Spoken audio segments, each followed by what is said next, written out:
Hello everybody, this is Paul from Aquariums and Gardens. Hope you're doing great today. I'm here giving a fall garden update. It's kind of a interesting weather-wise. Basically we're here on November 3rd. Hopefully I get this published a couple days after that. But as you can see, I'm outside here, southwest Ohio in half sleeves, and it's about 60, mid-60s out here. It feels very nice.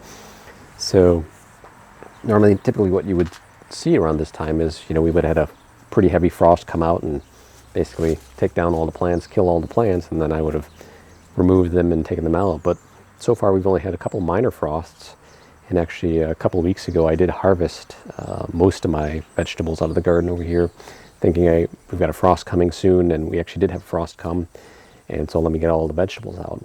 But the frost wasn't very heavy, did not do much damage. So as you can see, I'll do a little walk around here too, show you the plants. Everything is still fine.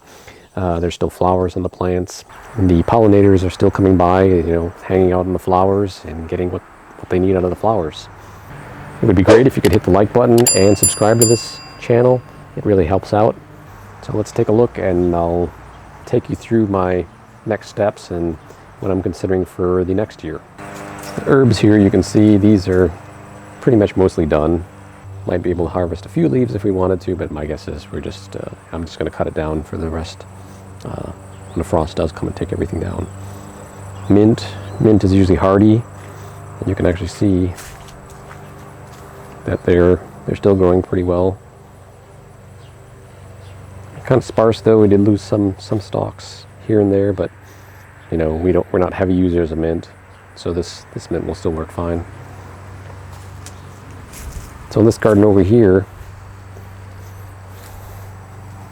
I did have a cucumber plant that did stop during it started dying out early. Like I said, the soil wasn't the best soil here, so I am working on this now. As you can see, I've added these blocks around the garden and added some soil. Need to get some more soil to help build it up. But there was a watermelon plant which I took out that also died, probably because of the cold, and then the tomato, or sorry, not the tomato, the cucumber died earlier as well. But did give us plenty of harvest, plenty of cucumbers, which is great. So as you can see here, I did add new soil to this bed. What I'm doing, like I said, I'm going to raise it up a couple of inches, and where you see the soil over there, I did add like 2 buckets of bokashi that I had that were ready for use. And I need to go buy some more soil and like 2 more blocks just to kind of complete this garden and fill out the rest of the bed with soil. So it should be ready for next year. A couple more pepper plants here. Same thing, frost hasn't really taken them down. Had some small growth, some small plants. You can actually see one pepper right there. I'm not seeing any flowers on this plant though. Here's the tomatoes. So you can actually see there are still some cherry tomatoes there. And I just saw one earlier. Can't see it actually right there. You might be able to see it. There are a couple of more cherry tomatoes ripening, as well as over there too.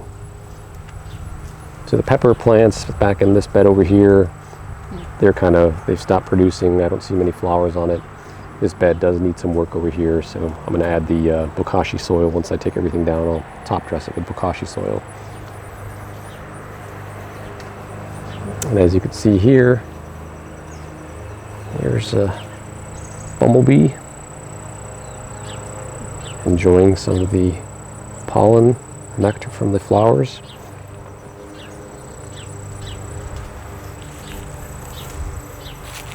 And our pepper plants, there's some peppers there. I don't know whether they'll come to fruition or not. We do still have some hot peppers here that haven't been harvested. Some started to ripen. And so as you can see, I will pull those off. But since everything's still growing right now, I mean, there's no need, especially with the flowers here. The pollinators are still coming by and getting what they need from the plants. Might as well leave it up there.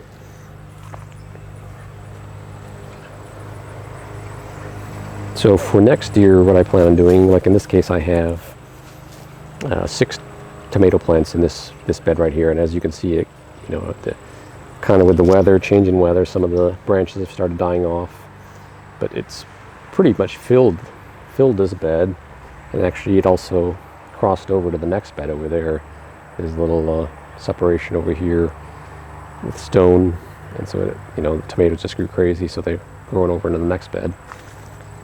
So for the next year, what I plan on doing is probably keeping at least 2 tomatoes in here, and basically moving, like, you know, if I'm going to do 6 tomato plants, two in this bed, you know, 2 in that bed, and 2 in the back bed over there. Just 'cause that way it's, you know, it's not going to overcrowd. I can kind of control it a little better and harvest a little better. Where in this one, it gets pretty hard to harvest, especially something that's kind of growing in the middle over here. You know, when it was fuller, you can't really see much. And as you can see, these 3 beds over here, they get plenty of sunlight.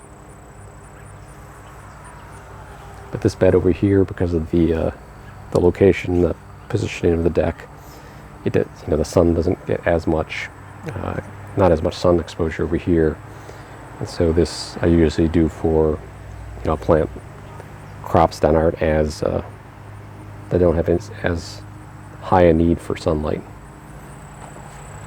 And I'm considering putting in another bed, another one like this.